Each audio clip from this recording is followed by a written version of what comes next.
네, 후쿠시마 오염수 방류 관련 소식입니다. 기시다 후미오 일본 총리가 오염수를 올 여름 안에 방류하는 계획에는 변함이 없다고 밝혔습니다. 그동안 방류에 한국의 이해를 구하겠다고 해왔는데 윤석열 대통령과의 정상회담 이후 할 건 했다고 평가하는 것으로 해석됩니다. 도쿄에서 김현애 특파원입니다. 일본 기시다 총리가 현지 시간 12일 리투아니아에서 한일 정상회담을 끝낸 직후 올여름 오염수 방류 계획엔 변함이 없다고 밝혔다고 일본 언론들이 전했습니다. 기시다 총리는 지난 4일 IAEA 보고서가 발표된 뒤 주변국 이해를 구하겠다고 밝혀왔습니다. 기시다 총리는 앞서 한일 정상회담에서 방류를 시작한 뒤 모니터링 정보를 신속히 공표하고 방사성 물질 농도가 기준치를 넘는 경우엔 방류를 중단하겠다고 설명했습니다.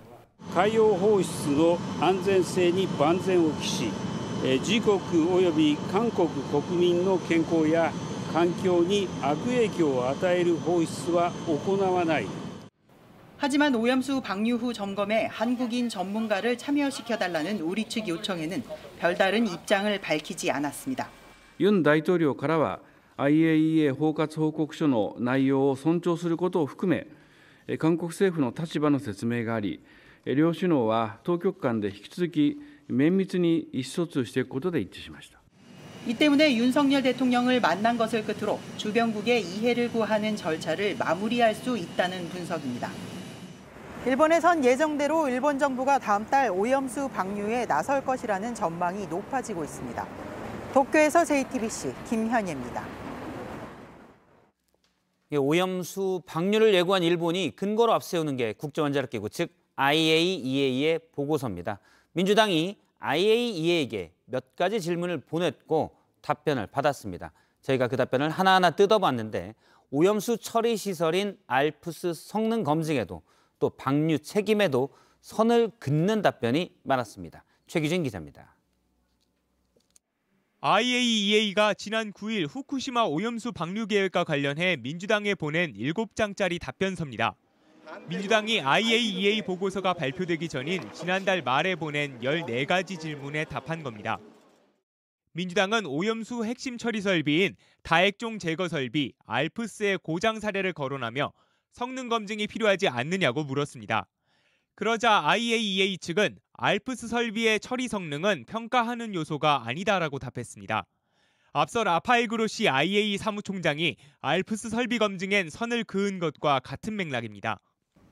What we are doing here is not assessing ALPS, is assessing the results of ALPS. What happens if they apply this process? What is the end result, which is what matters. 민주당은 IAEA의 안전 지침을 언급하면서 방류의 이익이 피해보다 커야 하고 다른 대안도 검토했어야 한다고 지적했습니다. 이에 대해 IAEA 측은 방류 결정은 경제나 사회 문제 등 비기술적인 고려 사항도 포함된다며 이에 대해 어떤 의견이나 분석도 제공하지 않는다고 강조합니다. 방류의 결정과 책임은 일본 정부의 몫이라고도 명시했습니다. 방류 결정과 IAEA는 무관하다는 점을 분명히 한 겁니다. 또 IAEA가 일본의 재정 지원을 받아 중립적이지 않다는 지적엔 176개 유엔 회원국의 지원을 받고 있다며 외압 가능성이 없다고 주장했습니다. 다만 IAEA 측은 시료 채취가 일회성이었다는 지적에 대해선 추가 분석과 함께 제3자 연구소를 참여시킨 비교 결과도 올 하반기에 발표하겠다고 밝혔습니다. JTBC 최규진입니다.